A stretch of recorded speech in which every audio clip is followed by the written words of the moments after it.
নমস্কার বন্ধুরা, প্রথমেই বলে রাখি এই যে ভিডিওটা আপনারা শুরু করলেন দেখার জন্য, এই ভিডিওটায় কোনো ব্লগের ভিডিও না, কোনো গানের ভিডিও না। আজকে একটা বিশেষ ভিডিও তৈরি করছি বা তৈরি করার চেষ্টা করছি, সেটা হচ্ছে বই সংক্রান্ত ভিডিও।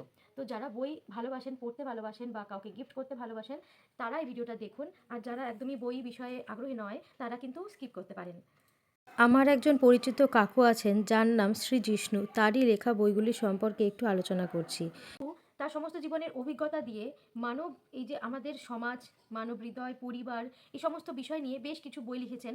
সেই বইগুলোর একটি বইয়ের নাম হচ্ছে মানুষ এবং মনুষ্যত্ব, আরেকটি বইয়ের নাম হচ্ছে পরিবার তত্ত্ব। এই বইগুলো বাংলা এবং ইংরেজি দুটোতেই কিন্তু প্রকাশিত হয়েছে। এবার এই বইগুলো আমরা বিক্রি করার জন্য বিভিন্ন জায়গাতে, বিভিন্ন বুক ফেয়ারে গেছি এবং সবাই কিন্তু খুব ভালোভাবে সাড়া দিয়েছেন, সবাই পছন্দ করেছেন। সোশ্যাল মিডিয়া এমন একটি প্ল্যাটফর্ম যেখানে সমস্ত বিষয় নিয়ে আলোচনা করা সহজ হয়ে যায়, মানুষ হেল্প করতে চলে আসে, সেই জন্য আমি এই প্ল্যাটফর্মে এসেছি।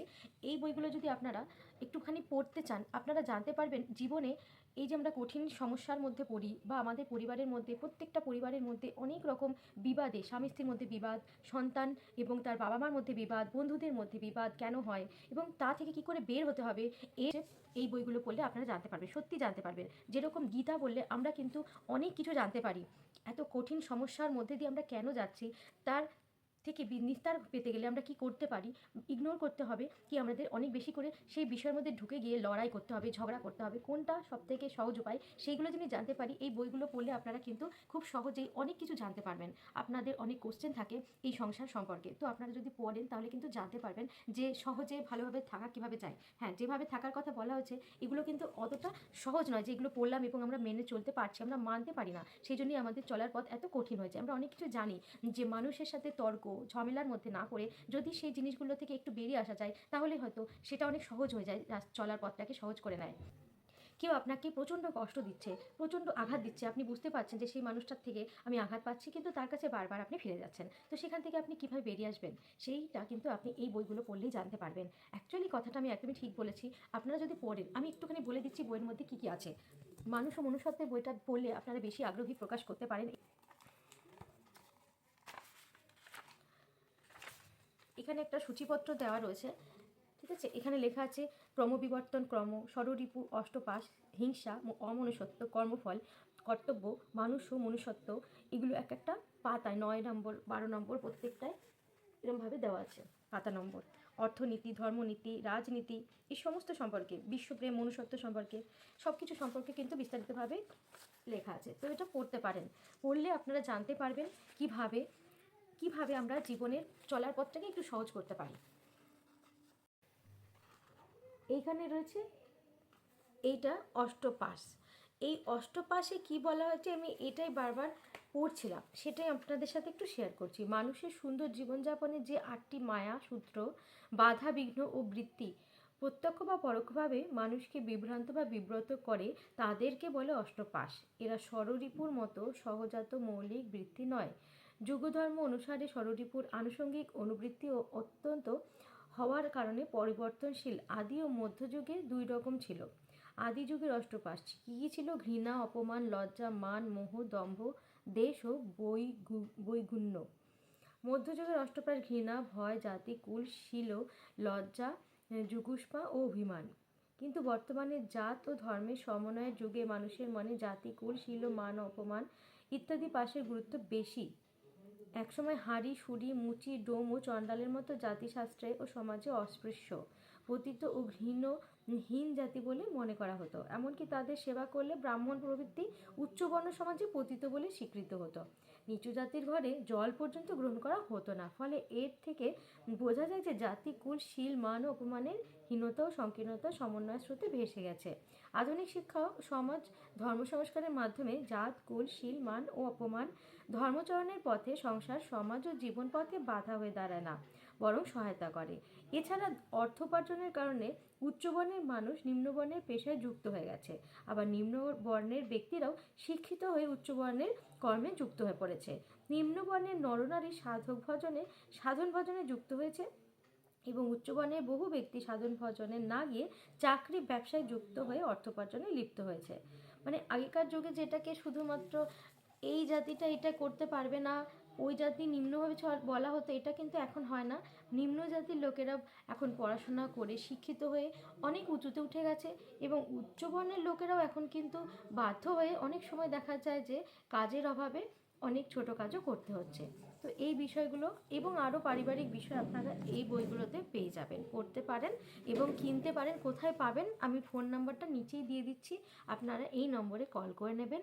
আপনারা কলকাতার সাইডে, মানে কলকাতা, ব্যারাকপুর, হালিশহর, কাঁচরাপাড়া, নৈহাটি থেকে শুরু করে এই যে পুরো এই হালিশহর থেকে আমি বলছি, এখন অবধি বলছি, কাঁচরাপাড়া থেকে কলকাতা অবধি, কলকাতায় যে মেলাটা চলছে সেই মেলাগুলো, মানে বই মেলা চলছে, সেটা হচ্ছে করুণাময়ীতে, সেখানে আপনারা কিন্তু যোগাযোগ করতে পারেন। করুণাময়ীতে যে মেলা চলছে সেখানেও কিন্তু আমাদের এই স্টলটা আছে। তো আপনারা যদি এই বইগুলো পেতে চান তাহলে করুণাময়ীতে এই নাম্বারটা অবশ্যই ফোন করবেন। করুণাময়ী মেলা চলাকালীন এই নাম্বারে অবশ্যই ফোন করবেন। করুণাময়ীতে যে মেলাটা চলছে বই মেলা, সেই মেলায় আমাদের স্টল রয়েছে, এই নাম্বারটায় ফোন করবেন। আপনারা কিন্তু খুব সহজেই অ্যাড্রেসটা জেনে যাবেন যে কোথায় আমাদের স্টলটা রয়েছে, আপনারা সেই স্টলে গিয়ে বইগুলো পেয়ে যাবেন। এই বইগুলো আপনারা ইংলিশেও পেতে পারেন, আর যদি চান বাংলাতেও পেতে পারেন। আরও বই রয়েছে, এই দুটোই আমি আপাতত বলছি, মানুষ এবং মনুষ্যত্ব এবং পরিবারতত্ত্ব বিষয়ে। পরিবারতত্ত্ব বিষয়ে একটু আলোচনা করে দিচ্ছি।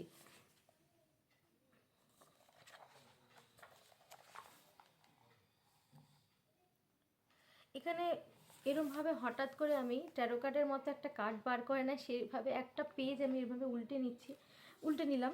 তো এখানে লেগেছে নির্লোভ বলে একটা মানে এখানে এই দেখুন ভূমিকা রয়েছে। তো বলছি, লোভহীনতাকে নির্লোভ বলা হয়। লোভ কাকে বলে? ভোগ্য বস্তুর প্রতি যে আসক্তি তাকে বলে লোভ। কোনো একটি ভোগ্য বস্তুর যতটা প্রয়োজন ততটুকু ভোগ করাকে লোভ বলা হয় না। প্রয়োজনের অতিরিক্ত বস্তুকে ভোগ করা বা চরিতার্থ করাকে লোভ বলা হয়। যেমন একজন ব্যক্তির দিনে 2 পিস মাছ হলেই তার স্বাস্থ্য ভালো থাকে, কিন্তু সে যখন বিয়ে বা কোনো পার্টিতে অংশগ্রহণ করেছে তখন দেখা যায় তার 2 পিস মাছ বা মাংসে মন ভরে না। এই যে প্রয়োজনের অতিরিক্ত মাছ বা মাংস সে খেলো, এই খাওয়ার মধ্যেই রয়েছে লোভের প্রভাব। এই অতিরিক্ত মাছ মাংসের প্রতি যে আসক্তি জন্ম হয়েছিল তাই হলো লোভ। তো দেখা যায় না যে একটা বিয়েবাড়িতে গিয়ে আমরা অনেক কিছু ফ্রিতে পাই বলে খেতে পারছি না, তাও অনেক মাংস, খাসির মাংস হলে তো সবাই মজা পেয়ে যায়, অনেক মাংস খেয়ে নেয়, অনেক মিষ্টি খেয়ে নেয়, সেটাই হচ্ছে লোভ। তো এরকম অনেক ব্যাপার আছে, অনেক কথা আছে এর মধ্যে, অনেক কিছু আপনারা জানতে পারবেন। অল্পে সন্তুষ্টি কি করে হয়? এক একটি মানবের বিশেষ গুণ, এই গুণ ছাড়া মানুষের মানবিকতা সম্পূর্ণ লাভ করে না। আমরা জানি শিবজির এক নাম আশুতোষ। যে অল্পতে সন্তুষ্ট তাকেই বলে আশুতোষ। এই আশুতোষ অবস্থাটির মধ্য দিয়ে নিরহংকারিতা, নির্লোভতা, সরলতা প্রভৃতি গুণের প্রকাশ রয়েছে। এক্ষেত্রে গরলতা, জটিলতা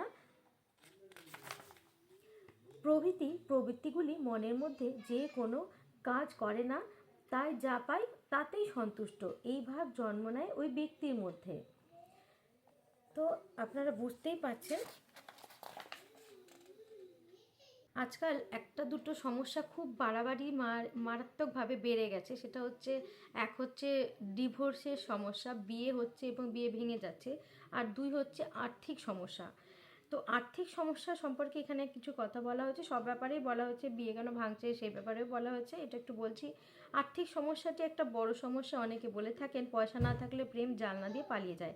আবার চাকরি করা ব্যক্তিরা অনেক সময় ঋণ করে বাড়ি বা অন্য কিছু করে বসলো, তারপর কিস্তি দিতে দিতে নুন আনতে পান্তা ফুরায়, ফলে প্রবল ঝগড়াঝাটি বেড়েই থাকে। এটি বর্তমানে বিশ্বের একটি বড় সমস্যা। খুব অল্প বয়সে বিয়ে করা, অল্প বয়সে বিবাহিত ব্যক্তিরা সংসারের চাপ সহ্য করতে না পারে না ঠিকমতো। এছাড়া যখন একটু বয়স বাড়ে তখন কিছুটা বুদ্ধি পাকা হলে তাদের সামনে নানা সমস্যা বা তর্ক বিতর্ক লেগে যায়। উভয়ের মধ্যে ভাগ করা স্বার্থের অভাব বা অসঙ্গতি, উভয়ের মধ্যে স্বার্থ যদি ঠিকমতো বণ্টিত না হয় তাহলে সমস্যা হয়। একজন বেশি স্বার্থ বলি দিল আর একজন দিলই না, এটা উভয়ের মধ্যে একটা বড় সমস্যার সৃষ্টি হয়। এইভাবে মানে সংসারে বেশি পরিমাণে সমস্যা হচ্ছে, এবং বিবাহ বিচ্ছেদেরও এগুলো একটা কারণ। তো এই বিভিন্ন কারণ, আরও অনেক কিছু আছে যারা আপনাদের খুব ভালো লাগবে। বিস্তারিতভাবে তো এখন পড়া যাবে না, তবে যারা বই পড়তে আগ্রহী তারা কিন্তু অবশ্যই এই বইগুলো কিনতে পারেন। নাম্বার আমি এখানে দিয়ে দিচ্ছি, ফোন করে যোগাযোগ করতে পারেন এবং আপনারা বই পেয়ে যাবেন। আমি জানি না কত দূর আমি আপনাদের বোঝাতে পারলাম। সকলকে ধন্যবাদ। একটু আগ্রহ প্রকাশ করলে খুব ভালো হবে, একটু উপকারী হবে কারোর। Thank you so much.